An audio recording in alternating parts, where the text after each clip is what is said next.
Morning, everybody, and welcome to the last day of October. I hope you're all getting ready with pumpkins, etc. But first, we've got a great business spotlight interview today. We've got Si Beales from Side Door Studio. Si, tell us all about your business. Yeah, so spooky hello. Get the pumpkins ready for carving and all the ghosts and things. So basically, I was, talking a little bit about my business. There are kind of, I guess, three elements, and I mentioned the fact that, I realized relatively late in my life and my career that I was kind of neurodiverse. So kind of like, oh, that's why I love doing lots of different things. But there is a common theme. There is an element, which is essentially about learning. So Side Door Studio is a creative agency that specializes in learning and development.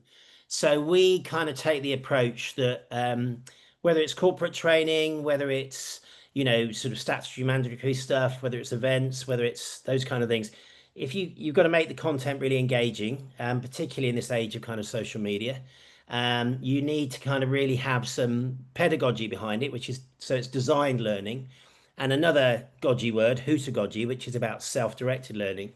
And also, you just kind of, for me, very much as having been in education and learning for the last, I guess 15 years, having previously been in industry and marketing, it's very much about how you develop habits. So I focus on human skills like creativity, curiosity, critical thinking.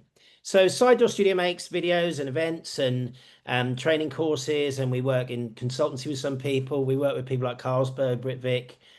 We've got Boots, where we work with people like that. We've done stuff with the Law Society. And a lot of it's when people kind of want to, I guess, kind of reinvent learning and development a little bit. Then, as an individual, I kind of speak in a lot of different places, whether it's events or training or keynotes or things like that, about learning to learn. And I've developed a few frameworks about how you can learn. Like one of them's called Pairs, and it's basically about how you can almost have a framework for learning because we often don't learn how to learn. And then I've got another one called Seven C's, which is about soft skills. So I do that quite a lot. And then couple of days a week, I'm at Leeds School of Art and Design as an academic, and I kind of specialize again in soft skills, human skills, and kind of connecting that with employability. So it's rather a long-winded, but hopefully that kind of gives you an idea of where I'm heading, which is essentially empowering people to learn better and learn for life. That's my kind of thing. Oh, brilliant! Thanks for that share. That sounds really interesting. And I'm just going to pick up you said it several times, soft skills. So, what do you mean by soft skills? Well, that's a really good question because I think quite often we don't know. And you'll go along to, in fact, I was at an exhibition the other day, World of Learning, and I was actually on Meta's stand, huge organization, and they were talking about soft skills. And I said, well, what do you mean by that? And they were saying, oh, things like sales training and things like that. It's like, well, no, not really. So originally, soft skills came from the US Army. So you had your hard skills, which is basically being able to drive a tank and mend a tank. And you had your soft skills is like how are you going to actually plan your strategy and how you're going to win and those kind of things. But I think because of the word soft, it gets a little bit confused. So what we talk about is human skills. So basically, and I developed a framework which is called the seven C's. So it might help a little bit. So basically, the seven C's are curiosity, critical thinking, creativity, collaboration, communication, character, which is a bit of a catch-all, resilience, emotional intelligence, empathy. And then the final one is essentially what I think what all business is about is complex problem solving. So the reason I kind of developed that framework was I found when I'm teaching students at universities that they often find soft skills a bit confusing, and it was an attempt to demystify them and create a model that actually can be useful, and we can kind of go. And I found that my students afterwards, I might meet somebody in the street and they're like, I was in an interview and I remembered you said something about collaboration, and then I started talking about collaboration. So I think one of my frustrations is that we don't learn what we necessarily need to learn in school. We spend 20,000 hours, often in education, 80,000 hours in work, but often we don't actually learn the human skills, which are, curiosity is the fundamental bedrock of it all, because if you're curious and you ask better questions and you kind of pull things apart and deconstruct them, that leads to creativity and lots of other things. So for me, it's about human skills. But the other crucial thing is that we were kind of all born with them, or we were all born with them, but we've almost been schooled out of them. So, when you're a 5-year-old, you ask about 300 questions a day. And by the time you leave education, you ask about 10. So, it's almost like the process of education has not actually helped us to empower us to be amazing humans, which kind of seems, a bit sad, a bit ironic, but it is a system and it's designed to process us and be able to grade us and things like that. So it's not necessarily going to be personal learning. And I believe in personal learning, and particularly as I said, being neurodiverse, and my 3 children, a couple of them have dyslexia, a couple of them neurodiverse. Um, the school system hasn't worked for them, so we've had to kind of try and help them navigate their way. So I guess that's rather a long answer, but in many ways, I think soft skills are about the innate skills that you have that you're born with, and in using them in a transferable way. So, say for example, if you can develop the habit of being more curious, then that'll stay with you for life. I got a Creative Catalyst grant from Innovate UK to develop a course on how to teach creativity, because to me, that's one of my biggest bugbears that we don't teach creativity in school. So you got people like Sir Ken Robinson who talked about it years ago, but actually that creative process of remixing ideas, exploring, playing, strengthening, not being afraid to fail. I'm trying to kind of develop that as well. So yeah, another long answer, but yeah, soft skills are basically what makes us human. That's again a great share because without curiosity, we don't have innovation. Yeah, totally.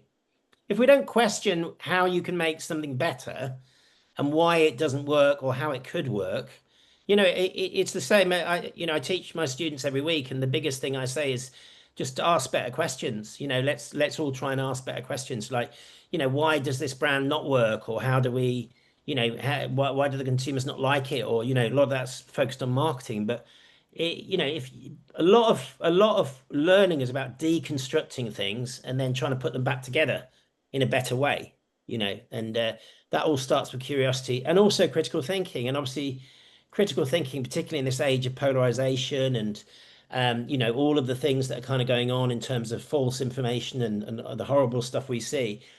In other countries, like the Scandinavian countries, you learn critical thinking or how to think critically from the age of 6 or 7.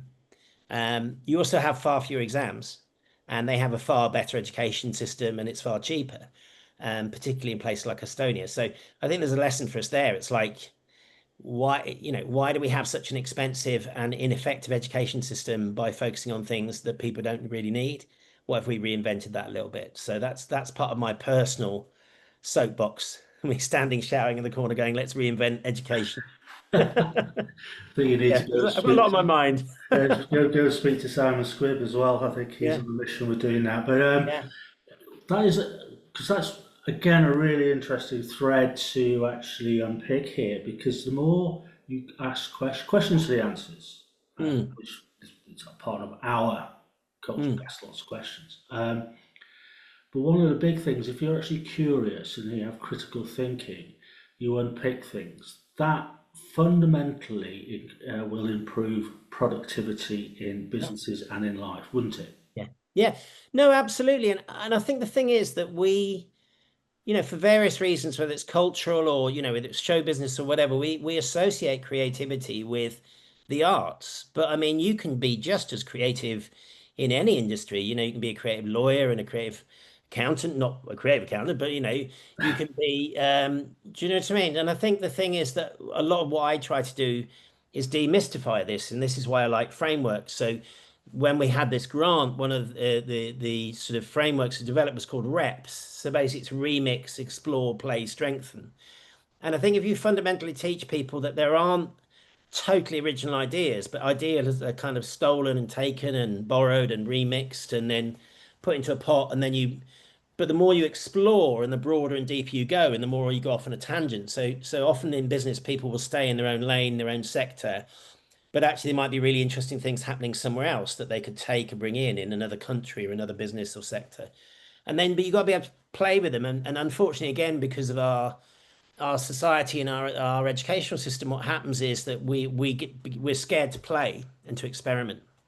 I have a huge bugbear about Lego because Lego means let's play. It's the literal translation of it. But when they started creating everything where you had to make your Harry Potter in exactly the same way or you're this whatever, you're not being creative, you're following instructions and you're scared to fail because if you lose a brick or get it wrong, then you won't have the complete product.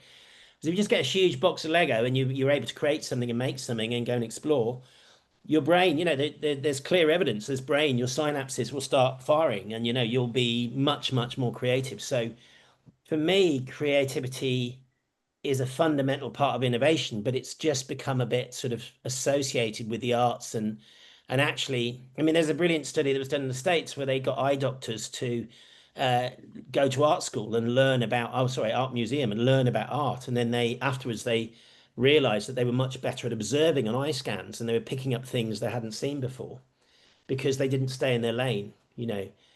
Another bugbear of mine is that we have single disciplines in this country in universities. Whereas actually in a lot of countries, it's multidisciplinary, or you can decide at a later stage what your specialism is. I think we specialize far too early. Whereas if we focused on creativity and curiosity and all those things, you'd find your path much more easily. So yeah. So how did you fall into business? Uh that's a very good question. I mean, I've worked for a number of different companies and businesses. I've realized I'm not very good for working for other people. I'm not one of those. I'm not brilliant at playing the kind of corporate game, as it were. But when I came out of university, I started working in advertising sales in London at Haymarket is magazine publishing, and then I ended up at LBC Radio, and eventually I was the kind of head of promotions and sponsorship there. So I was kind of involved with on-air competitions and quizzes and prizes and getting the weather sponsored and all that kind of stuff. And then really, I recognized that um, I was either going to go that more corporate route, and I probably would have been much more wealthy and successful in many ways, but I wanted to work for myself. So I started a company that did radio promotions and sponsorship, and then I expanded that into doing video production and digital, and essentially we became a small marketing agency. Um, but we were often working for really big clients like Nike and Coca-Cola and Adidas and Sky, but we were working through their PR companies or through their sort of marketing agencies, and we were almost like white labeling in a way.